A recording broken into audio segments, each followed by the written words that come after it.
충만하시기를 주의 이름으로 축원을 드립니다. 우리가 살다 보면 힘들 때 있습니다. 어려울 때 있습니다. 나락에 떨어질 때가 있죠. 한 번쯤은 우리가 나락의 끝에 서 있는 것이 아닌가 이런 생각이 들 때도 있습니다. 질병이 엄습할 때도 있고 사건 사고가 우리가 힘들게 할 때도 있습니다. 그런가 하면 채무라든지 가족 간의 갈등 문제라든지 더 나아가서는 이혼 문제라든지 갖가지의 문제들이 우리를 힘들게 하고 내가 이제 사는 것인가 이런 생각이 들고 절망의 나락에 정말 떨어질 낭떠러지와 같은 곳에 서 있는 그런 삶을 경험할 때가 있죠. 그 끝에서 그것을 극복하지 못하게 되면 떨어져서 문제가 되는 거죠. 종종 우리 주변에 보면은 그런 이야기들이 들리지 않습니까? 가족 단위로 자살을 했다. 그런 이야기들이 심심치 않게 들린단 말이죠. 그 이유가 어디에 있겠습니까? 나락에 떨어졌기 때문에 그래요.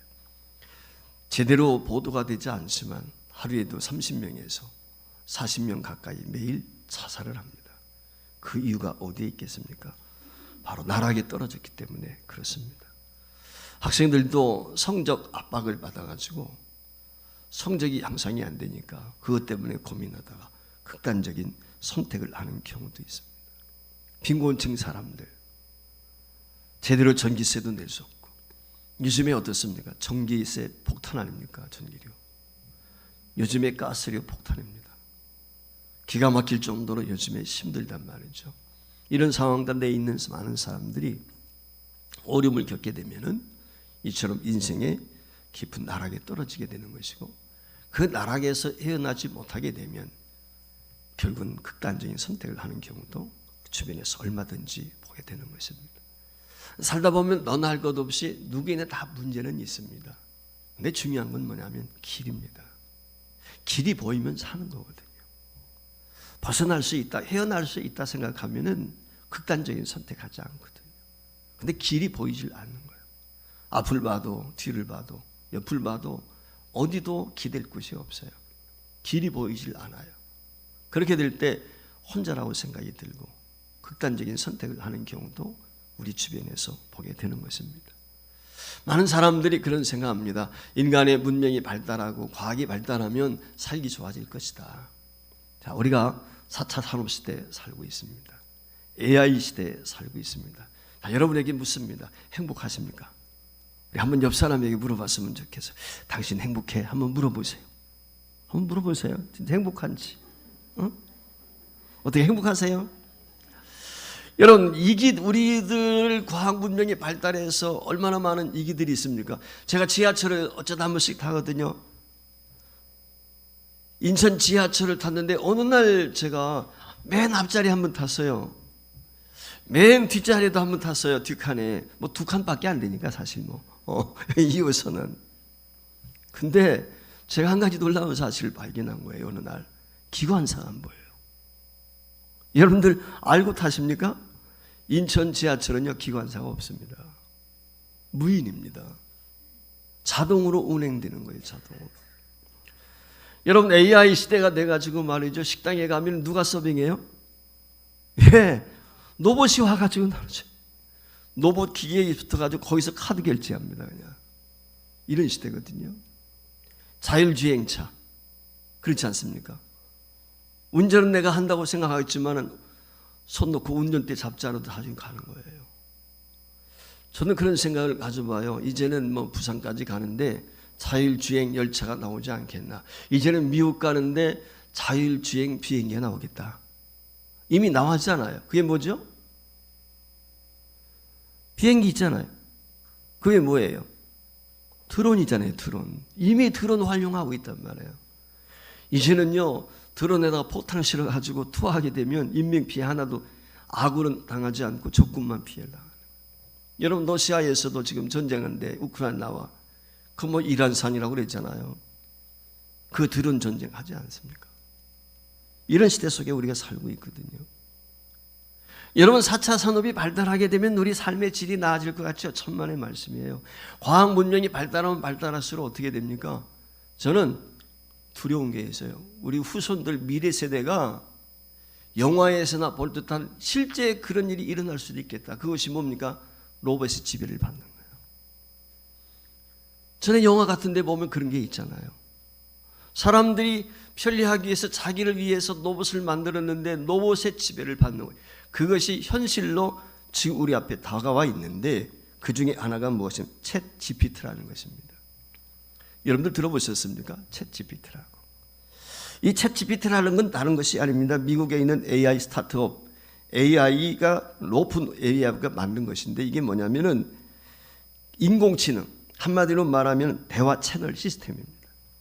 그래서 인공지능하고 사람이 내가 대화를 나누는 거예요. 근데 특별히 오늘 이것이 무엇이냐면 언어에 특화되어 있습니다.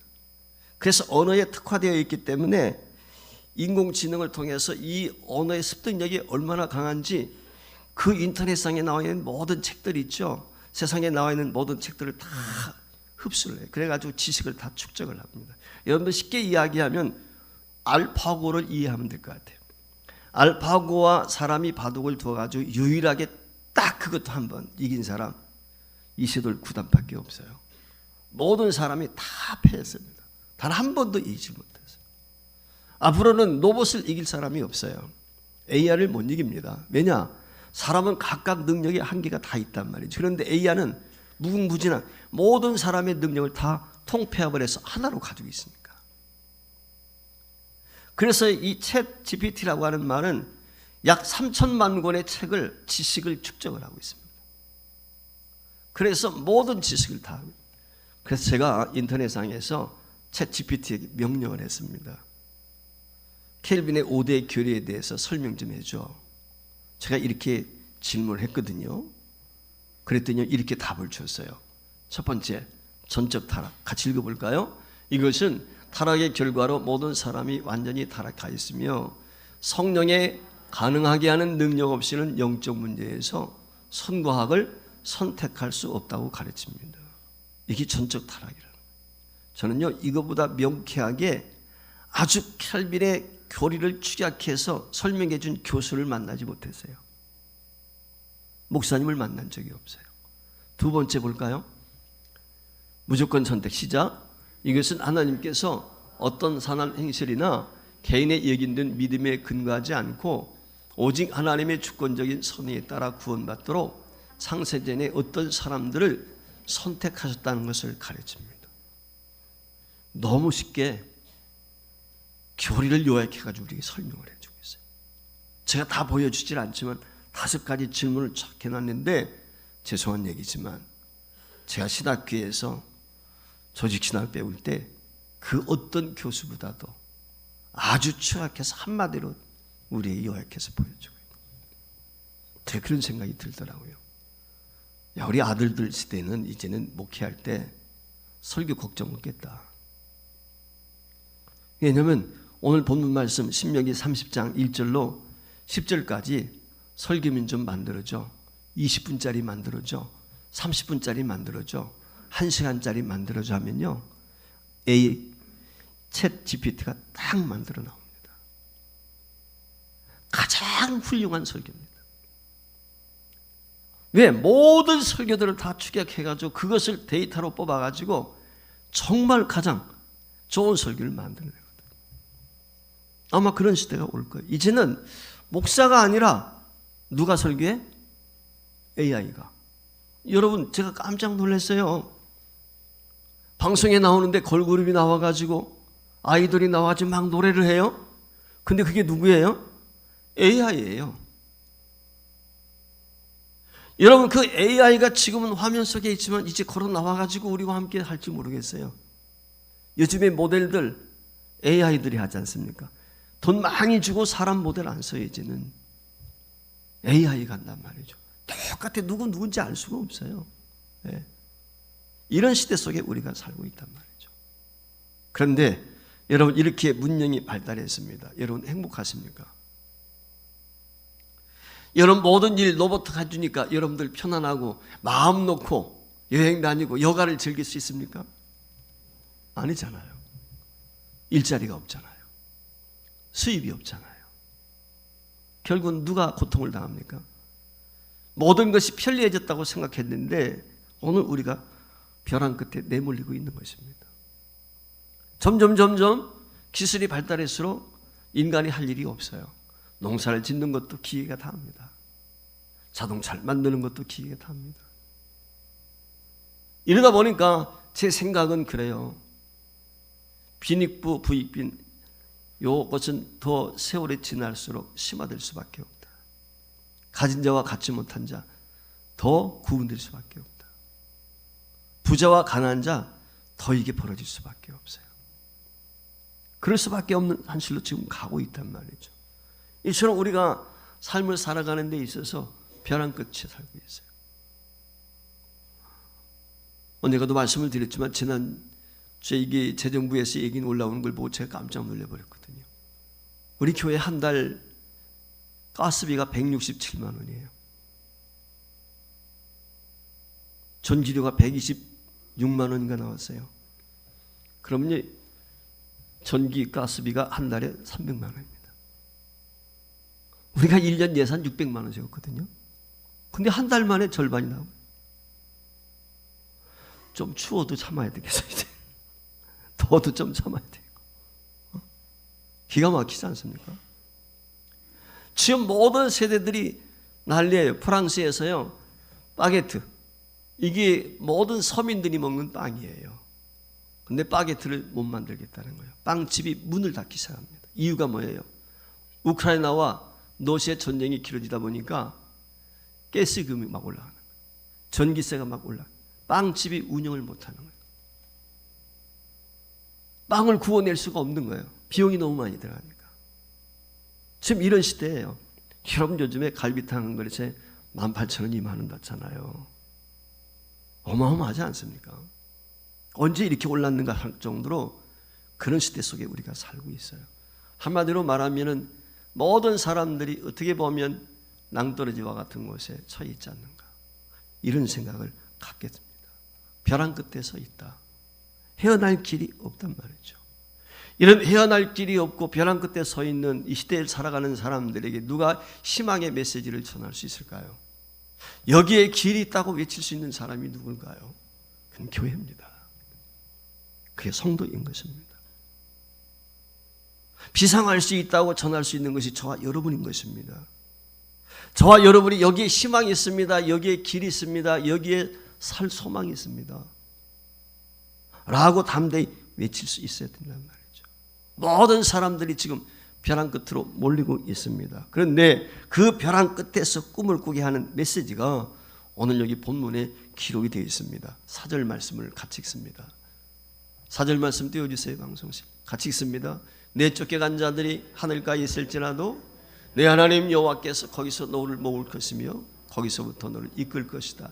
여기 하늘가가 무엇이겠어요? 하늘의 끝이잖아요. 한마디로 말하면 벼랑 끝입니다. 낭떠러지 절벽 위에 지금 서 있는 거예요.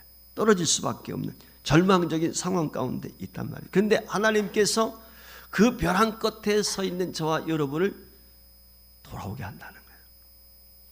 늘 제가 말씀을 드리지만 성경은 누구를 위해서 있는 거예요? 믿는 우리를 위해서 있는 거예요. 믿지 않는 사람을 향한 것이 아닙니다. 오늘 신명기에서는 구원받은 이스라엘 백성들을 향한 것입니다. 이방인들을 향한 게 아니란 말이에요. 왜 그들이 벼랑 끝에 놓였을까요? 벼랑 끝까지 내몰린 이유가 어디에 있을까요? 우리가 이 점을 먼저 한번 생각해 봐야 됩니다. 오늘 벼랑 끝에서 빛을 봐야 돼요. 절대절명의 순간에 저와 여러분이 길을 발견해야 되는 것입니다.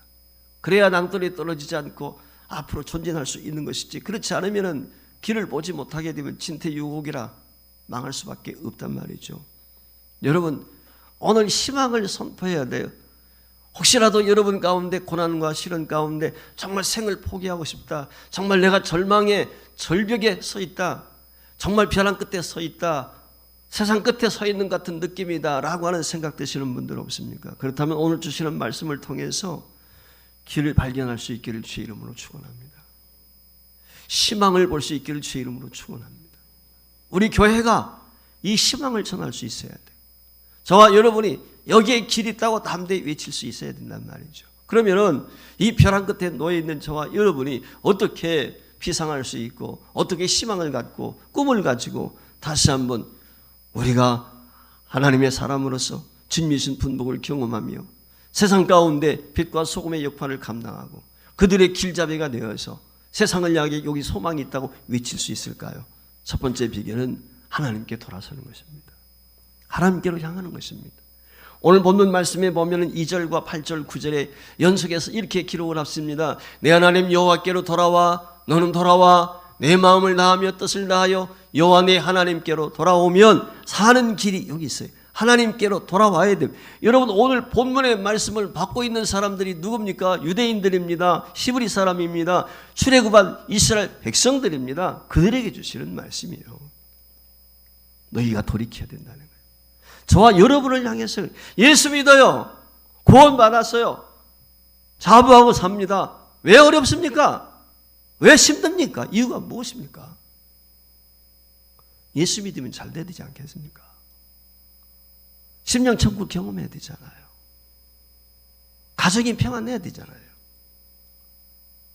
근데 맨날 지지고 볶고 싸웁니다. 갈등합니다. 이유가 뭘까요? 그런 가족, 그런 심령, 그런 인생들 향해서 돌아오라는 거예요. 회개하라는 것입니다. 여러분, 사람이 망하는 것은 죄 때문에 망합니다. 다른 것 아닙니다. 가정이 망하는 것도 그래요. 민족이 망하는 것도 그렇습니다. 오늘 여기 돌아오라 이 말씀한 것이 히브리 헬라 말로 메타노이아라는 말이거든요.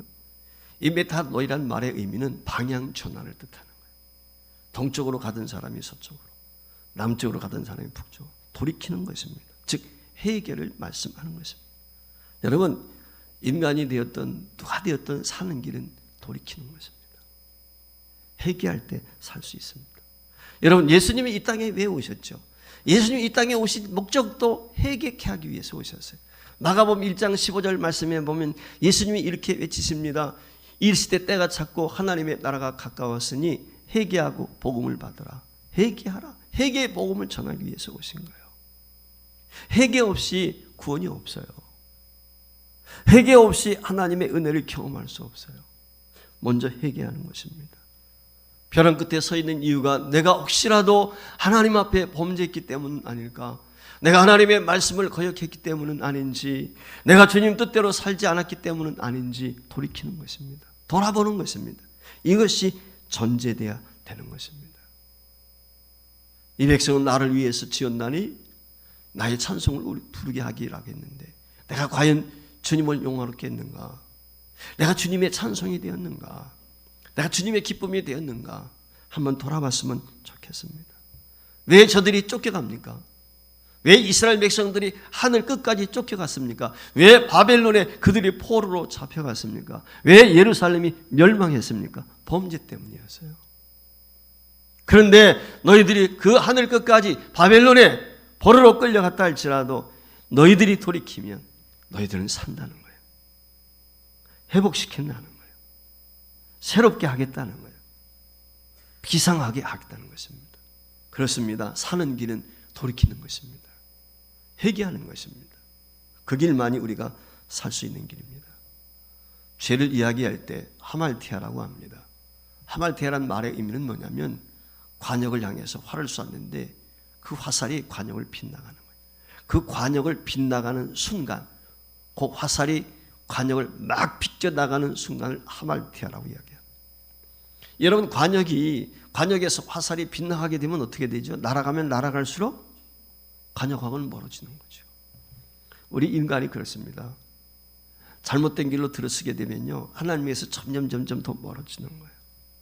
빗나간 화살처럼 돌이킬 수가 없는 거예요. 하나님의 은혜 없이는 불가능해요. 회개만이 살 길인 줄 믿습니다. 회개가 무엇입니까? 바른 삶의 자리, 바른 삶의 방식, 바른 길을 향해서 돌아오는 것. 집 나갔던 탕자가 돌아오는 것, 이게 회개거든요. 회개하는 순간 은혜의 축복의 시간이 저와 여러분에게 길이 열리기 시작하는 것이고 그 길이 보이기 시작하는 것이고 그래서 비상할 수가 있는 것입니다. 다른 길은 없습니다. 우리가 고난과 벼랑 끝에서 벗어날 수 있는 길, 첫 번째 비결은 돌이키는 데 있습니다. 돌이키면 하나님의 자리에 서게 되면 하나님으로부터 인정을 받게 되고 하나님께서 저와 여러분을 새롭게 하십니다. 세상의 길을 버리고 하나님의 길로 돌아서고 자신의 생각과 주장을 버리고 하나님의 뜻에 순종하는 자리로 돌아오게 될 때, 그때 하나님께서 저와 여러분을 새롭게 하시는 것입니다. 사랑하는 성도 여러분, 저와 여러분 하나님의 자녀입니다. 하나님의 자녀는 자녀답게 살아야 돼요.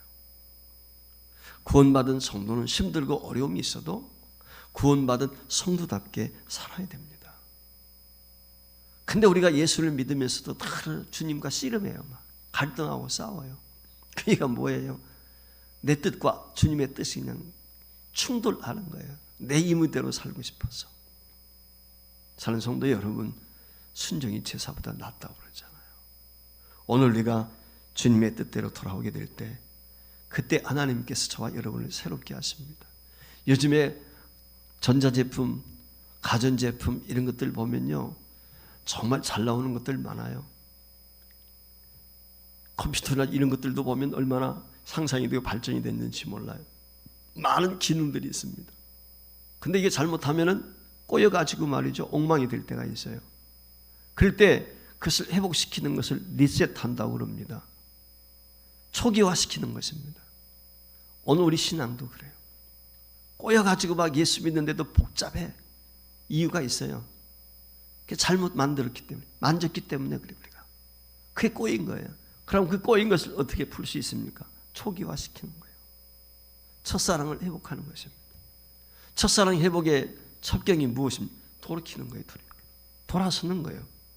회개하고 주님 앞으로 돌아오게 되면 하나님께서 저와 여러분의 원래 구원받았던 감격과 기쁨을 회복할 수 있도록 역사하실 줄 믿습니다. 그때 오늘 우리에게 길이 보이고 문이 보이고 해결의 실마리가 풀리게 되는 것입니다.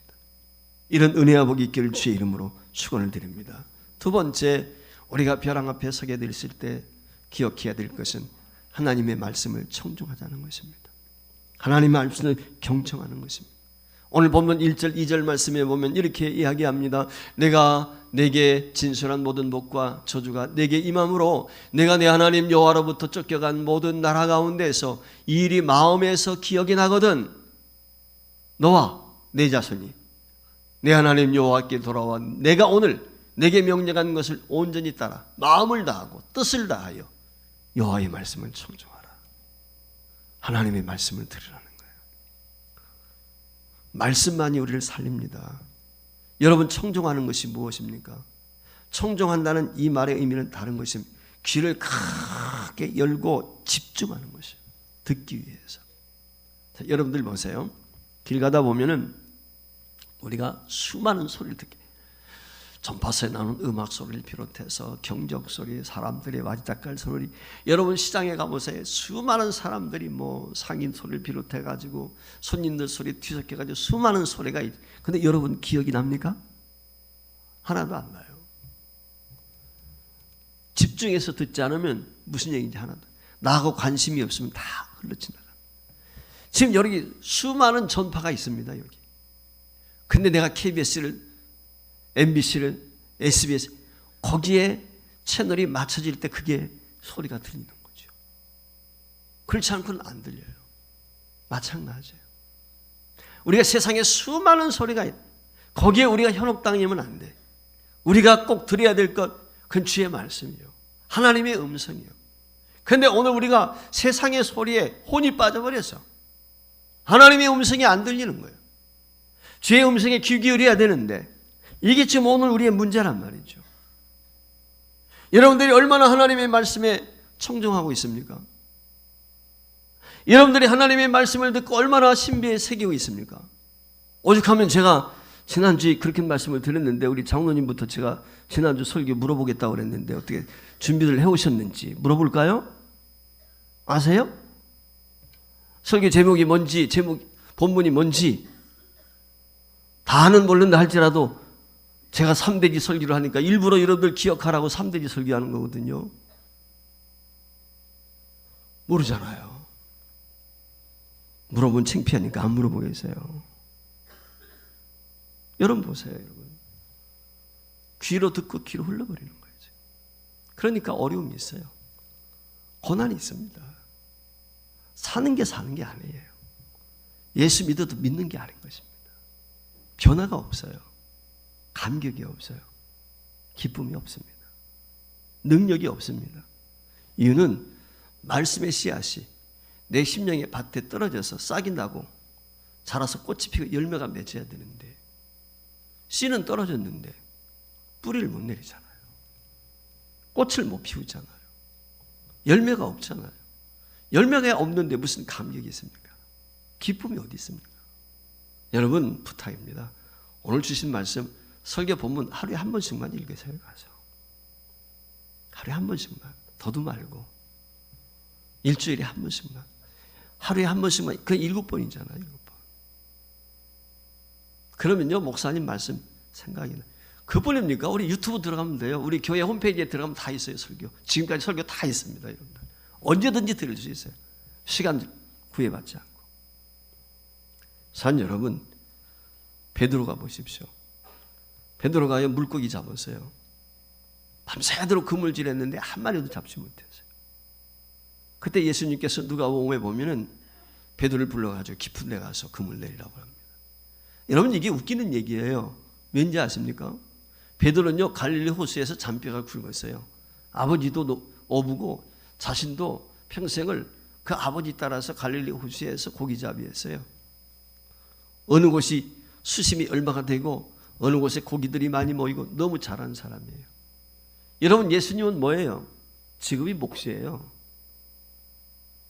낚시 한번 해보지 않았어요. 그런 사람이 어떻게 고기를 잡습니까? 그런데 그 예수님이 지금 그 고기 잡는데 어부 전문가한테 명령을 하는 거예요. 깊은 데가 그물 내려라.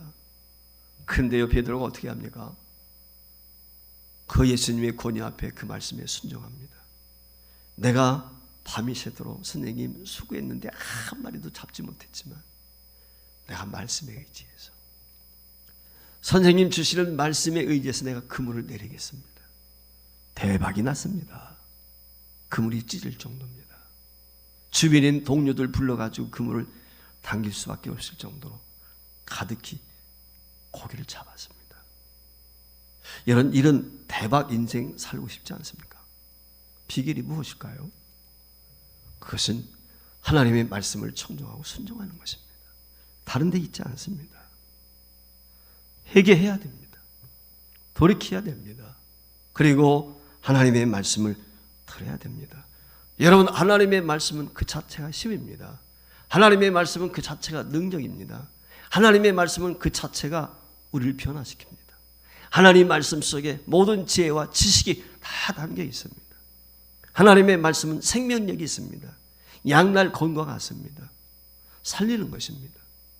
그래서 말씀에 청종하게 될 때 저와 여러분이 절망의 나락에 있다 할지라도 날개 활짝 피고 비상할 수 있는 것입니다. 여러분의 인생이 비상할 수 있기를 주의 이름으로 축원합니다. 세 번째로 이처럼 우리가 회개하고 돌이킬 때 하나님의 말씀을 청종하게 될 때 하나님이 우리에게 주시는 복이 있습니다. 그것이 무엇입니까? 희망은 벼랑 끝에서 시작이 된다는 것을 기억하자는 것입니다. 오늘 여기 본문 4절 말씀에 보면은 하늘 끝, 땅 끝, 그 벼랑 끝에서 하나님이 믿고 다른 자들에게 주시는 약속을 이렇게 말씀을 냈어요. 내 쫓겨간 자들이 하늘가에 있을지라도, 즉 벼랑가에 있을지라도 내 하나님 여호와께서 거기서 너를 모으실 것이며 거기서부터 너를 이끄실 것이며 그것이라 내 하나님 여호와께서 너를 내 조상들이 차지한 땅으로 돌아오게 하사 내게 다시 그것을 차지하게 하실 것이며 여호와께서 또 내게 선을 행하사 내게 내 조상들보다 더 번성하게 하실 것이며 이스라엘 백성들이 바벨론 포로를 갔다가 자신들이 죄가 무엇인지 깨닫고 돌이키게 되었을 때 유숙이 70년 만에 돌아오지 않습니까? 바로 주님께서 지금 말씀하고 있는 것이 그것입니다. 오늘 저와 여러분도 마찬가지입니다. 땐 우리가 땅끝, 벼랑 끝, 하늘 끝에 서 있다고 절망의 나락에 있는 것처럼 그런 우리의 모습을 보고 좌절할 때 있지 않습니까? 이때 저와 여러분이 돌이켜서 하나님의 말씀을 붙들게 되면 땅끝, 벼랑 끝 같은 그 끝에서 끝자락에서 하나님이 약속하신 축복의 땅으로 돌아올 수 있다. 우리 주님이 이렇게 말씀을 하고 있습니다. 이런 은혜와 복이 있기를 주의 이름으로 축복합니다. 7, 80년대에 우리나라에 여러 번 다녀가신 분이 있어요. 미국의 사업가 중에서 스탠리 템이라고 하는 분이 있는데 제가 이분의 직접 간증도 듣고 그랬었는데 이분이 그때 당시 미국의 유명한 유나이티드 스테이츠 플라스틱 회장이었습니다. 근데 이 사람이 원래 사업을 하다가 5번 망했어요. 그래서 5번 망해가지고 생을 포기하려고 합니다. 생을 포기하려고 했던 이 사람이 마지막 날 잠을 잡니다. 근데 잠을 자는데 꿈속에서 베드로가 물속에 빠져가지고 호우적거리는 거예요. 그때 주님이 나타나셔서 베드로 손을 잡아가지고 건져주셨어요. 뭐 실제 우리가 성경에 보면 마가복음에 그런 내용이 기록되어 있지 않습니까? 그런데 그 사람이 그 꿈을 너무 생생하게 꾼 거예요. 근데 그 꿈속에서 보니까 그게 베드로가 아니고 바로 자신인 거예요. 자신이 지금 물속에 빠져가지고 호득되어 있는 주님이 자기 손을 잡아요. 그날 저녁에 그는 잠을 깨고 벌떡 일어나서 침상에서 무릎을 꿇고 회개하며 통회하며 눈물을 쏟아가며 하나님 앞에 기도합니다. 과거의 잘못을 회개합니다. 인간적인 방법으로 사업을 했던 것, 11조를 제대로 드리지 못하고 하나님께서를 도둑질한 것, 이 모든 것들을 그날 저녁에 눈물 콧물을 흘려가면서 회개합니다. 그리고 그 이튿날 되었습니다. 죽음을 결심했던 이 사람이 그날 저녁에 주님을 다시 한번 새롭게 만난 것이죠. 그런 회사에 출근해서 직원들을 모았습니다. 임직원들을 모아놓고 변호사를 대동을 하고 이분이 그 모든 사람들 앞에서 이렇게 선포를 합니다. 오늘부터 우리 회사의 사장은 예수님이십니다. 예수님께서 우리의 회사를 경영하십니다. 그리고 우리 회사의 수입의 51%는 주님의 것입니다. 51%는 주님께 드리겠습니다. 선언을 해버렸습니다. 여러분 그게 이해가 안 되잖아요. 어떻게 51%를 우리가 11조 드리는 게 여러분 쉽습니까? 근데 수입의 51%를 드린다는 말이에요. 근데 그분의 간증을 들어보면요, 1년 만에 어떤 현상이 일어나게 되냐면은 그렇게 결심하고 1년 동안 회사를 운영했는데 70년대입니다. 그 시대에 첫 해에 200만 불의 순수익을 얻게 되었답니다. 200만 불이면요, 지금 돈으로 26억이거든요. 여러분 억만장자 지금 있지만 옛날엔 백만장자라고 그랬어요. 백만장자면 엄청 부자거든요. 억대 부자. 여러분 70년대 26이면요 지금 2,600억도 더 되는 거예요. 그렇지 않습니까? 1년 만에 그렇게 됐단 말이에요. 파산 직전에 있던 회사가. 여러분 저와 여러분이 돌이키면 하나님이 이렇게 역사하십니다. 힘듭니까? 어렵습니까? 혹시 나락에 처해 있지는 않습니까? 원인이 있을 것입니다. 그 혹시라도 우리 허물 때문은 아닌지 저와 여러분이 돌이킬 수 있기를 바라고, 내가 예수를 믿는다고 하면서도 하나님 말씀에 온전히 순종하지 못하고 주의 뜻대로 살지 못했다면 저와 여러분이 결단하십시다. 그리고 하나님 말씀 청종하십시오. 말씀대로 살아보십시오. 처음에는 손해볼지 모르지만 하나님은 역정승의 전문가시거든요. 나락에서 피상할 수 있는 날개를 주시는 분, 그분이 우리 주님이십니다. 그분이 붙잡아 주시면 저의 여러분 승리할 수 있습니다.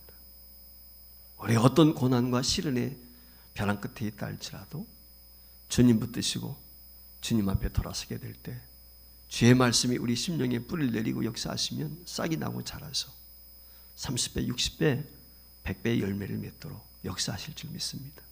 이런 은혜와 복이 우리 교회 안에 저와 여러분 속에 충만할 수 있기를 주의 이름으로 축원을 드립니다.